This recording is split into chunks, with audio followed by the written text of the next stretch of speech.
I never believed in Dogman until June of 2021, somewhere along Highway 90 just outside Pine Knot, Kentucky. Even saying that sentence out loud still makes me feel stupid, like I'm about to tell some campfire joke. But nothing about that night was funny. And as much as I wish I could chalk what happened up to a dream or a trick of the light or even some kind of stress-induced hallucination, I can't. I was wide awake. I remember every smell, every sound, every second of it in a way I wish I didn't. My name's Mark Hollis. I'm 42 now, living up in Lebanon, Ohio, and I've worked HVAC since I was 19. My whole life I've been a practical guy, hands in the real world, solving real problems. Broken compressor? I can fix it. Air handler screeching? I can tell you why. I don't scare easily either. I crawl into tight, dark crawl spaces full of spiders and raccoons and sometimes, God help me, stuff that died a week earlier. I used to watch those Bigfoot shows and roll my eyes. When I heard people online talking about dogmen, I figured they were either trolling or selling merch. So when I tell you I saw something out there, something I can't explain, just know I'm not the type who jumps at shadows. I'm the boring, rational one in the group. Or I was. Every year in early summer, right when the kids get out of school, my wife Rachel and I take a family road trip. Nothing fancy, just a week or so on the road in the old RV, seeing a few parks, hiking a little, letting the kids disconnect from the screens for a bit. In 2021, the plan was Kentucky. The Daniel Boone National Forest, Cumberland Falls, maybe Mammoth Cave if we had time. We'd leave Ohio early, take our time, and stay at small campgrounds along the way instead of the big packed ones. We bought a used 2012 Winnebago Mini Winnie back in 2017, and as long as I kept up with the maintenance, it usually ran fine. It had its quirks: one window that didn't seal great, a fridge that leaned out of level, and an annoying squeak under the dining bench, but it was ours. The kids had their sleeping spots, Rachel had her travel knitting bag, and I had my little thrill of pretending I knew what I was doing behind the wheel. June 6, 2021 was our second night on the road. Hot, humid, the kind of sticky summer air Kentucky is famous for. The sun had that orange glow you only get when it's sinking behind endless tree lines. We were coming south from Somerset, heading toward this tiny mom-and-pop RV park just outside Pine Knot. I'd found it online, 4-star reviews, quiet, affordable, surrounded by beautiful woods. People posted pictures of their dogs running on the little grassy lot. It looked peaceful. The drive that evening was pretty enough. Cicadas buzzing loud enough to vibrate through the cracked window. That earthy smell after a day of heat and humidity. The kids were in the back arguing over the last bag of Doritos. Rachel was scrolling through something on her phone with the brightness turned up too high. She always does that in the dark and it drives me nuts. The sky was fading fast though, and I was just trying to beat full darkness. We got to the RV park around 8:35 p.m. The place was even smaller than I expected. Maybe a dozen sites, gravel pads, a single bathhouse on the far end, and woods pressing in on 3 sides. Real woods too, not trimmed campground brush. Thick. Overgrown. You couldn't see 20 feet into it. I didn't think much of that at the time. I just pulled into our reserved spot, Site 7, killed the engine and got to work hooking up the power and water. The gravel crunched under my boots, the air felt heavy, and the woods were loud with nighttime bugs. Our golden retriever, Buddy, hopped out and sniffed around excitedly, tail whipping like a metronome. Pure normal summer evening stuff. Rachel fired up the little portable grill and set out the hot dogs. The kids tossed a frisbee until one of them threw it into the tree line and I made them go together to get it. We had classic rock playing from my Bluetooth speaker, Journey, Boston, all that, and for a moment, standing there in the warm glow of the RV's exterior lights, it felt like the kind of family memory that sticks in your head for years. At 9:10 p.m. the sky was nearly black. I remember because I checked my watch when Rachel handed me a plate and I noticed how dark it got so fast. Kentucky woods do that. 1 minute you have light, the next you're in a shadow box. We ate, talked, swatted mosquitoes. I cracked open a cold Coke from the outside fridge and leaned against the RV, listening to Aaron complain that his phone wasn't getting enough service to watch something on YouTube. I told him that was the whole point, no screens on vacation, but he just groaned and went to play fetch with Buddy. Everything was normal. Completely boring. Completely safe. If someone had tapped me on the shoulder right then and said, "In about 2 hours something is going to try to get into your RV," I would have laughed. I would have thought they were messing with me. Nothing about the place felt dangerous. Just quiet and rural and a little rundown. Around 9:40, I walked over to the edge of the treeline to toss something into the trash bin the owners kept out there. That's the first time I had a weird feeling. Not fear yet, just something like pressure in my chest. Like walking into a room where someone had just been arguing and you can feel it hanging in the air. Hard to describe. I shrugged it off. By 10 p.m. the kids were inside watching a movie. Rachel was doing her nightly habit of reorganizing the small shelves like she wasn't going to undo it the next morning anyway. Buddy was lying on the gravel just outside the door, chewing a stick. I stood there finishing my Coke, staring at the woods, listening to the hum of insects. I had no idea that in less than 4 hours, those same woods would be the backdrop for the worst night of my life. And I really had no idea what was already watching us. The first sign that something was off happened so quietly I almost didn't register it. 1 second the night was alive with insects and tree frogs and the normal chorus you expect in a Kentucky summer, and the next, it just wasn't.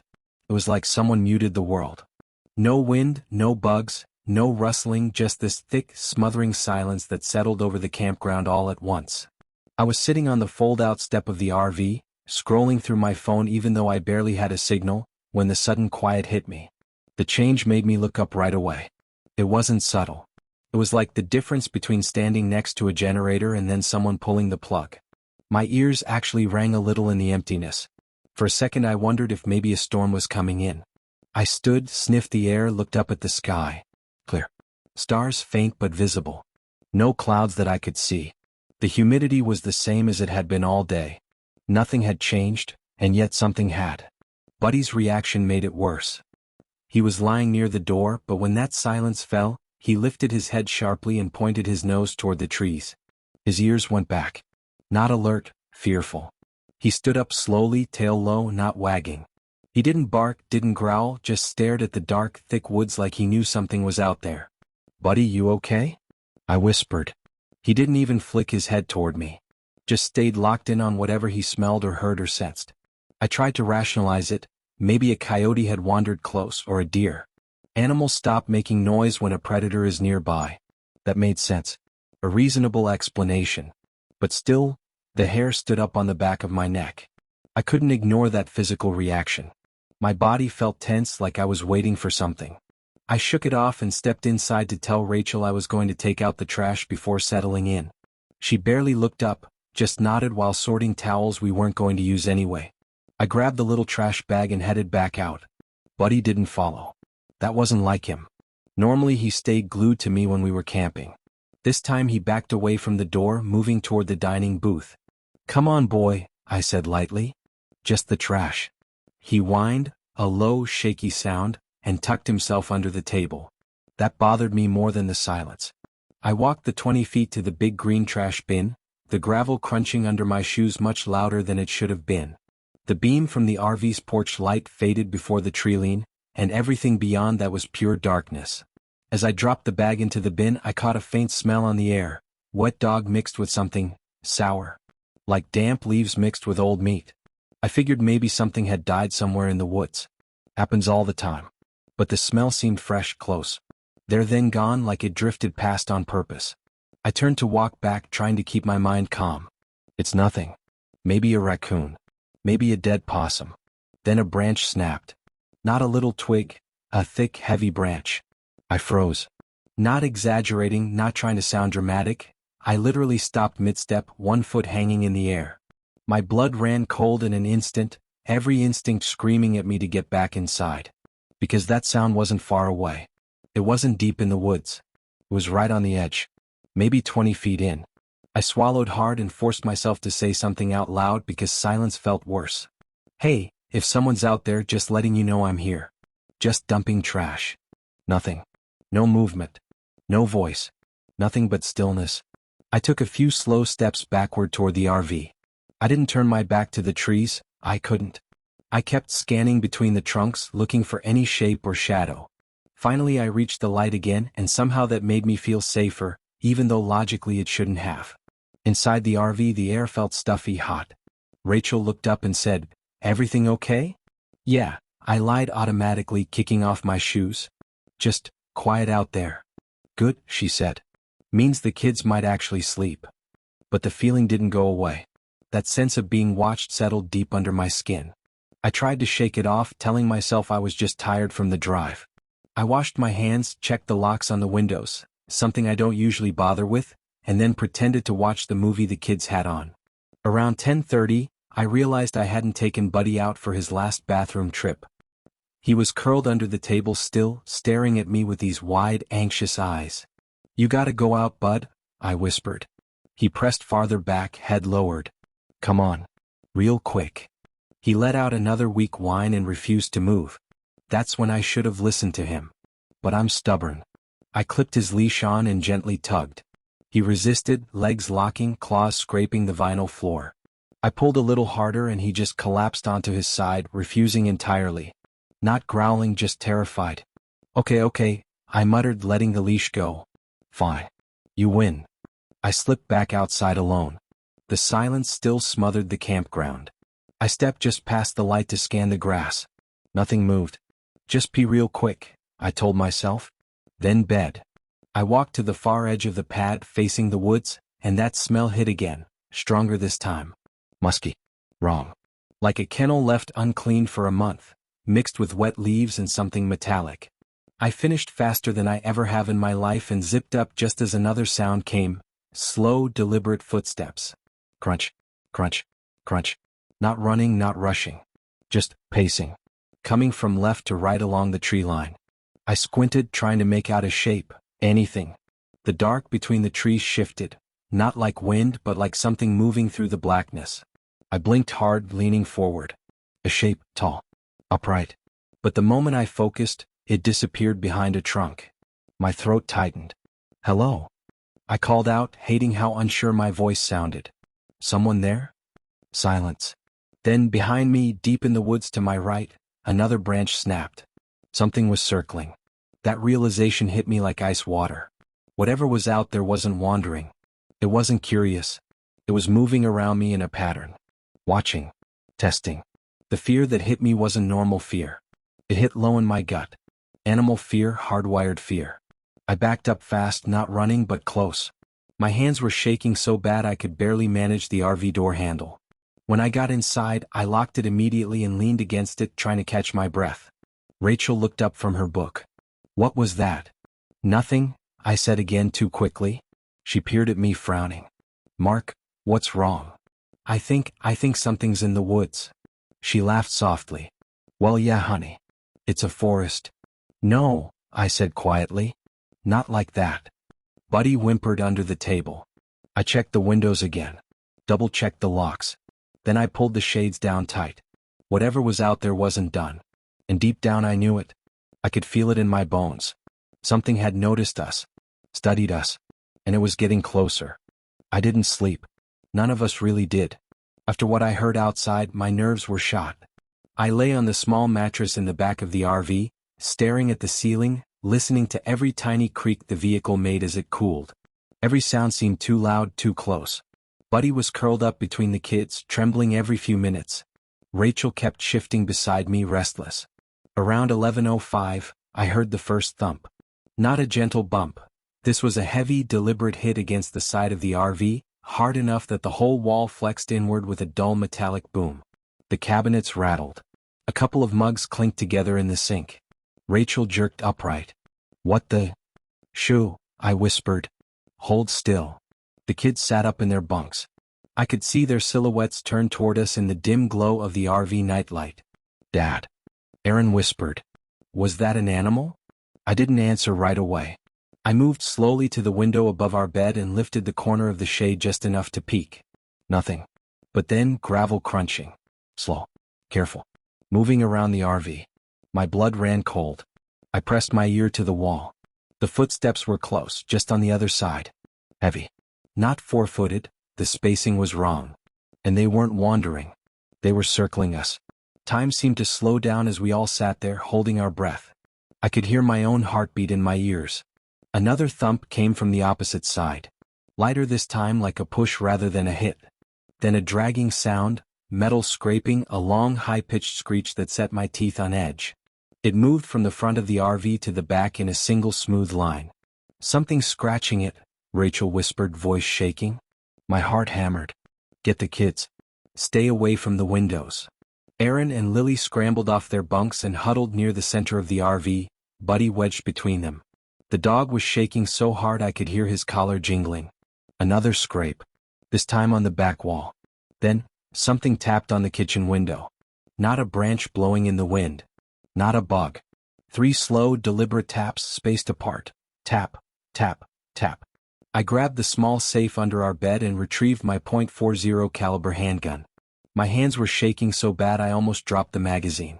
I'm licensed, trained, and I shoot regularly. But right then I was terrified to the point of nausea. Rachel put a hand on my arm. Mark, what if it's a person? It's not, I said without thinking. Because deep down I knew it wasn't. No person moves like that. No person circles a vehicle in silence for 20 minutes. I edged toward the front cab and reached up to flick on the exterior lights. For a moment they flickered like the power was struggling. Then they came on, bathing the gravel lot in a harsh yellow-white glow. The scratching stopped instantly. Everything went dead still. I held my breath, waiting. Nothing happened for several seconds. Then a shadow moved just beyond the light, slipping between 2 trees. I only caught a fraction of it, tall, hunched, broad shoulders, but even that glimpse was wrong. The shape was too big. Too fluid. Like it didn't want to be seen. I backed away from the window quickly. Is it gone? Lily whispered. No, I said quietly, because I felt it still out there. Watching. Waiting. Seconds crawled by. Then, from the other side of the RV there came a low sound, so deep I felt it in my chest more than I heard it. A growl, but not like any dog. This one vibrated through the floor like standing next to a diesel engine. Buddy tried to bark, but it came out as a strangled yelp. I moved back toward the window and lifted the blind again just a hair. A face was inches away. Not a human face. Not even close. Just a flash, 2 glowing amber yellow eyes catching the porch light. A long snout. Dark fur. Something tall leaning in, studying the window quietly. I dropped the blind, stumbling backward so fast I hit the dining table with my hip. What did you see? Rachel asked, panic rising in her voice. I swallowed, trying to get my words straight. I don't know. I only saw the eyes. But it's big. Really big. She covered her mouth with her hand. We need to leave. I shook my head. If we start the RV it might provoke it. And if it's right next to the engine compartment? I don't want to think about what happens if it jumps in front of us on the way out. Another long scrape ran down the back of the RV, like claws testing the shell. Dad? Aaron's voice broke. Is it trying to get in? I looked at the door. The flimsy RV latch. The thin aluminum walls. For the first time in my life, I truly doubted our ability to keep something out. Not because I thought the creature was supernatural or anything, that wasn't it. The problem was simpler. Whatever was outside was big enough and strong enough that the RV suddenly felt like a tin can. Something tapped on the door handle. Jiggle. Jiggle. Slow. Testing. Like it was trying to figure out how it worked. My God, Rachel whispered. It's smart. Back away, I said, raising the gun. The handle twitched again, more forcefully this time. I chambered around. The creature stopped. For a moment, the silence was so total I could hear the faint hum of the refrigerator behind us. Then, laughter. Not human laughter. Not even close. But a chuffing, breathy mimic of it, like something trying to imitate the sound without understanding what it meant. A mockery. The hair jolted up along my arms. Get down? I snapped. Everyone crouched near the floor. A heavy step pressed against the side panel. The whole RV shifted an inch on its shocks. Another step. Something was walking around, again, this time slower, like it was debating its next move. Mark, Rachel whispered, voice trembling, we have to get out of here. We can't stay. She was right. Whatever was out there wasn't leaving. And staying put was becoming less safe by the second. But starting the RV meant opening ourselves up. Noise. Movement. Light. All things that might push this creature into attacking. I forced myself to steady my breathing. Think. My mind raced through every option. I grabbed my phone, no service. Rachel checked hers, frozen on a white screen like it crashed. I tried turning on the flashlight to check the front windshield. The light blinked once, flickered twice, then died. Every instinct screamed that we were trapped. We have to try, I said finally. When I hit the key fob, the horn will go off. It might startle it.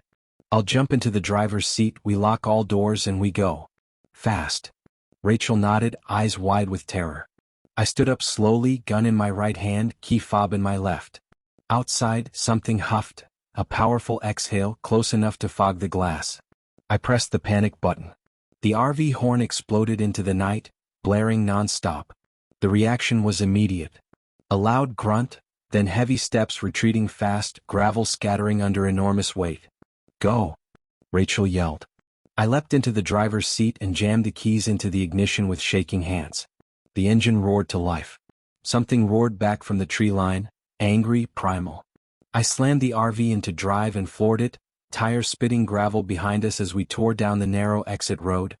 I didn't take my foot off the gas until we were a good quarter-mile down the narrow gravel lane leading away from the campsite. The RV bounced and rattled, cabinets clapping open and shut, kids gripping anything they could to keep from getting tossed around. My hands were shaking so hard on the wheel I had to hold it tighter than I ever had in my life just to keep us straight. Rachel was turned around in the passenger seat, watching the windows behind us. I don't see it, she whispered, breathless. That should have been comforting. It wasn't. We reached the end of the gravel lane where it met a stretch of KY 1651, just a two-lane road snaking through the woods in both directions with no shoulder to speak of. I slowed enough to turn right toward Pine Knot, tires spitting loose rock as we hit pavement. For about 5 seconds I thought we were safe. Then something crashed out of the tree line behind us. I caught it in the mirror, just a blur at first, something massive, dark and fast-moving between the trunks. It crossed the gravel exit road in one fluid leap, landing where we had been moments earlier. The RV lurched as I overcorrected from the shock. Oh my God, Rachel whispered. Mark, it's chasing us. No, I muttered, gripping the wheel. It's just. The lie died in my throat. Because it emerged from the trees fully under the moonlight. And for the first time I saw all of it. The thing ran upright, on two powerful legs that bent like a wolf's, long arms swaying with claws that glinted even at a distance. Its fur was dark, patchy in places, thick in others, like something wild that didn't groom itself normally. Its shoulders were massive, bigger than a man's, bulky and corded with muscle. But what froze my blood cold were the eyes. Even from maybe 50 yards behind, they glowed a glassy yellow gold, reflecting like an animal's would, but locked onto us with unmistakable intelligence. What is that? Lily screamed from the dinette. Daddy, what is it? I couldn't answer. My mouth felt glued shut. The creature sprinted along the gravel road parallel to us, matching our speed, too fast for anything that big, too smooth. Each stride covered a distance I couldn't understand. It moved like a wolf that had learned to run like a man. I pushed the RV to 60, the chassis rattling so violently the whole vehicle felt ready to shake apart. As we hit the stretch of KY 1651 where the forest pressed right up against the road, the creature closed the gap. It burst from the tree line onto the asphalt behind us with a sound like claws scraping pavement. Rachel screamed, "It's right there. Go, go, go." I floored it. The engine roared, the speedometer stuttering past 65, then 70. The RV was not built for that speed on a country road. The steering wheel vibrated wildly in my hands. My vision blurred from the bouncing. In the mirror, the creature dropped to all fours, not fully, more like bracing itself with its knuckles, and its speed increased. Its shoulders rolled with a terrifying, predatory grace. Its head stayed locked forward, ears pricked, nostrils flaring. It was following us with purpose. I don't know if it wanted us off its territory or if it wanted in the RV, or if it just wanted to see how far we would run. But it was definitely chasing us. A low howl carried across the road, a deep, resonant cry that vibrated through the steering wheel. It wasn't a wolf howl. It wasn't even close. It was something older, harsher, more primal. Something built to terrify whatever was meant to hear it. Aaron shouted, "Dad, it's catching up." I risked another glance. He was right. The creature was gaining slowly, efficiently, every movement deliberate. "We can't outrun it," Rachel said. "There's nowhere to go." But then, up ahead, the trees broke for a second. A stretch of open emergency pull-off area near an old service road. It wasn't much, but it was something. "I'm going to try something," I said. "Hold on." I swung the RV into the pull-off, gravel spraying up in a cloud. The RV fishtailed and skidded sideways, jolting everyone in the cabin. Rachel slammed a hand against the dash to keep from flying forward. The creature reacted instantly, stopping dead in the road. It didn't skid. It didn't stumble. It just planted its legs and turned its head toward us with slow, eerie precision, like it had expected the move. We faced it head-on now, our headlights illuminating its full shape. That was the exact moment my world changed forever. It stood tall, towering. 7.5 feet at least, maybe 8. Its chest was broad and tapered into a narrow waist, power in every line of muscle. The fur was thick around the shoulders and neck, thinning along the abdomen where the ribcage showed slightly like a lean predator built for speed. His hands were the worst part. Long fingers, too long, ending in thick black claws curved like talons. But the head was unmistakably canine. Long snout, black nose, ears standing upright and rotating toward us independently like radar dishes. The jaw hung partially open, breath steaming in the night air, revealing teeth that looked more like a hyena's than a wolf's, dense, crushing teeth meant for bone. Our high beams reflected off its eyes, and for a moment we locked gazes. Time seemed to slow down. My breath caught. I couldn't move, frozen in place, anchored by something primal. In its eyes, there was thought. Not confusion. Not instinct. Thought. It tilted its head, studying us like it was calculating something. Testing. Measuring. The RV vibrated under my hands. I realized I was shaking so hard I could barely hold the wheel. The creature's lip curled, revealing the full row of those massive teeth. Then it let out a deep, guttural growl that rolled through the night like thunder. Every instinct screamed at me to run. Instead, I slammed the RV into reverse and floored it. The tires spun in gravel before catching, and the RV shot backward onto the asphalt. The creature lunged forward just as we cleared the pull-off, swiping a claw that raked against the rear panel with a metallic shriek. The whole RV jerked violently. The kids screamed. "Drive!" Rachel yelled, tears streaming down her face. "Mark, drive!" I threw it into drive and hit the gas so hard the rear wheels slipped before gripping. The RV roared forward, barreling down KY 1651 toward the faint glow of pine knot ahead. In the side mirror, the creature stood in the middle of the road, watching us go. It didn't chase again. It didn't need to. It just stared, studying, remembering. Even from a distance, I could feel its gaze burn through me. When we finally rounded a bend and lost sight of it, I didn't feel relief, not really, because something deep inside me knew it had let us go.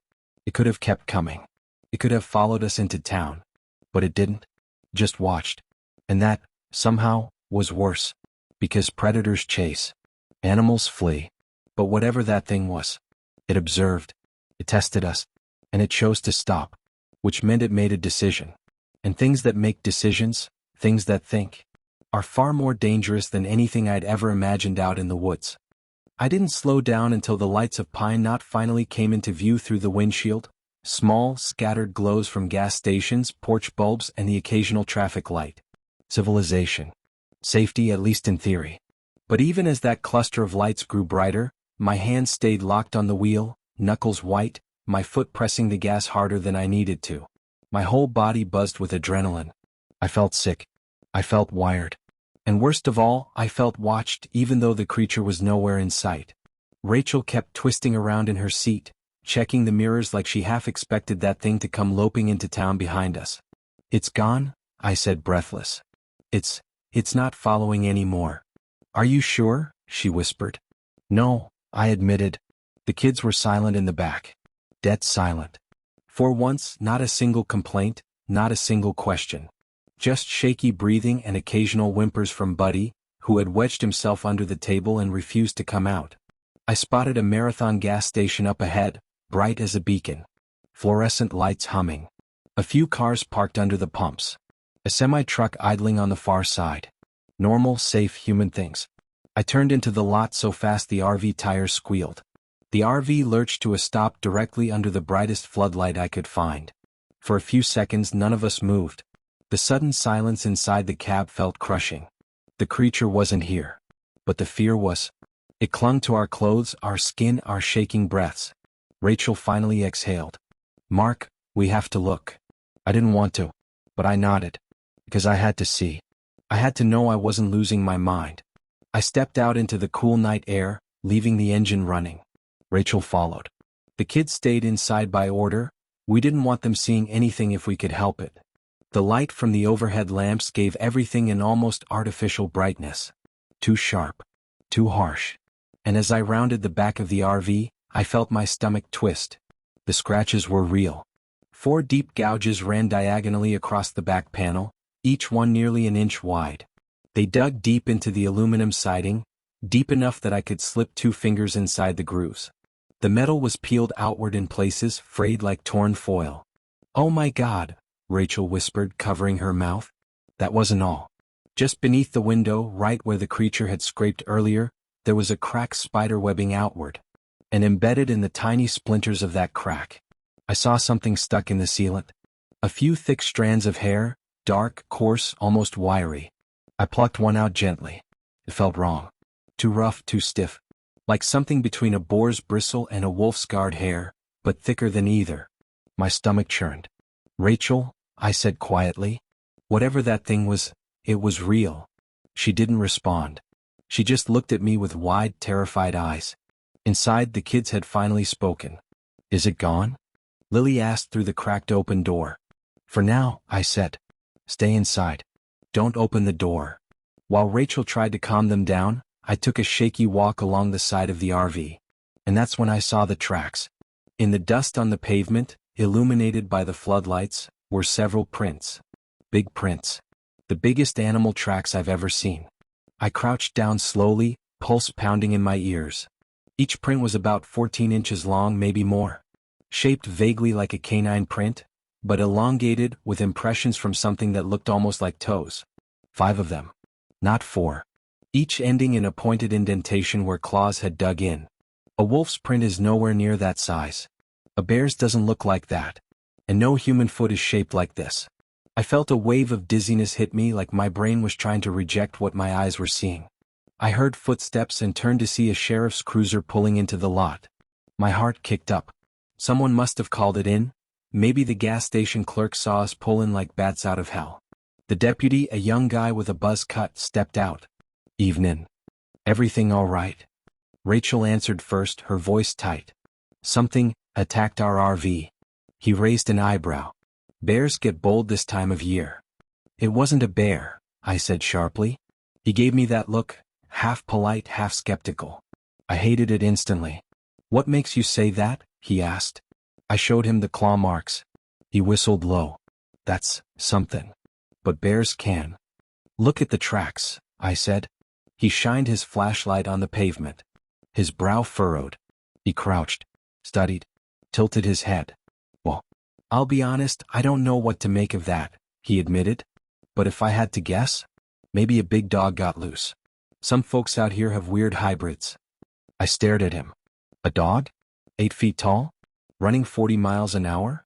With hands?" He straightened slowly. "Sir, I'm just saying what's likely." It took everything in me not to snap at him.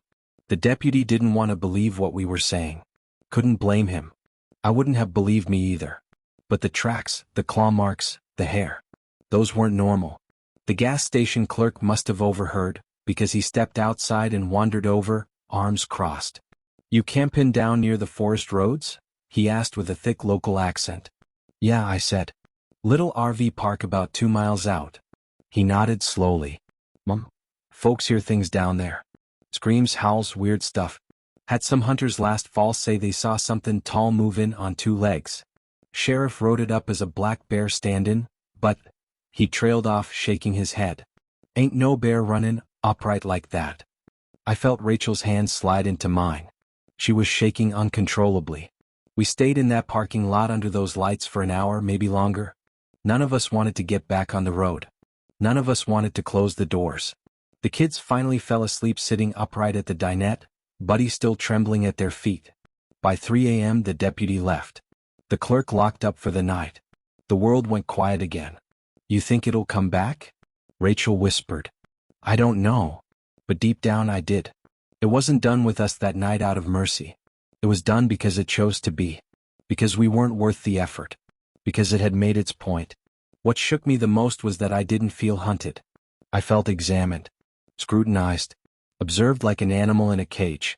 We drove home the next morning without stopping except for gas. The kids didn't say a word the entire 7 hours. Rachel cried quietly around Cincinnati. I kept replaying the encounter in my head, trying to rationalize it, trying to fit it into some known animal category. But I couldn't. I still can't. We sold the RV 2 weeks later. I couldn't stand the sight of it, those claw marks still visible, those dents in the frame. Buddy refused to go near it anyway. People I tell don't believe me. My brother thinks it was a bear. My coworkers think I'm messing with them. Even Rachel rarely talks about it out loud. But I know what I saw. I know what chased us. I know what stared at us with those yellow eyes full of thought. And here's the truth. Whatever that creature was, Dogman, werewolf, something else entirely, it's real. And it's out there. So if you're ever near the Big South Fork Woods, if you're camping off KY 1651 or Highway 90, if the forest suddenly goes dead quiet, get in your car, turn on the lights, and leave. Because if you wait even 1 minute too long, it might start watching you too.